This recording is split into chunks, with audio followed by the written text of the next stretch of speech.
नमस्कार, मी विकास रमेश नवाळे, मुख्याधिकारी देवळाली प्रवरा नगर परिषद। राजीव गांधी प्रशासकीय गतिमानता अभियानामध्ये देवळाली प्रवरा नगर परिषदेने ग्रामीण शहरी समन्वयाचा स्वच्छतेतून समृद्धी पॅटर्न ही संकल्पना राबवली, ज्यामध्ये देवळाली प्रवरा नगर परिषदेने देवळाली प्रवरा नगर परिषदेच्या परिसरातील 30 ग्रामपंचायतीशी पंचायत समिती राहुरीच्या माध्यमातून एक करार केला।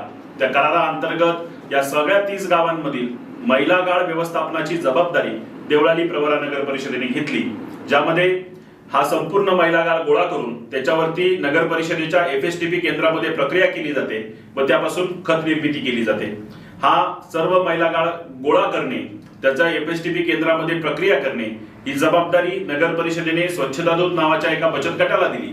या बचत गटाने यावरती प्रक्रिया केली, त्यापासून खत तयार केलं, त्याची विक्री केली आणि या विक्रीतून आलेल्या नगर परिषदेला प्राप्त झालेल्या उत्पन्नातून 10% हिस्सा मानधन म्हणून या बचत गटाला देण्यात आला।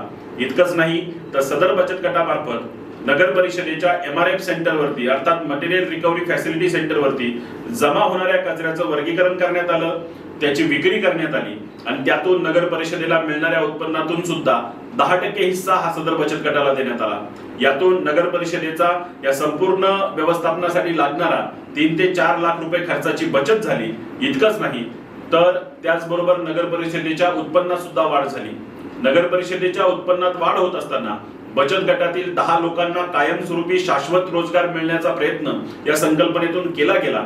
त्याचबरोबर या सर्व बचत गटाला 10% मानधनाची रक्कम देऊन त्यांच्या उदरनिर्वाहाची एक चांगली सोय सुद्धा या प्रकल्पातून झाली। स्वच्छतेतून समृद्धी पॅटर्न हा देवळाली प्रवरा नगर परिषदेने ग्रामीण आणि शहरी स्वच्छता समन्वयासाठी राबवलेला एक निश्चितच आगळावेगळा पॅटर्न आहे। धन्यवाद।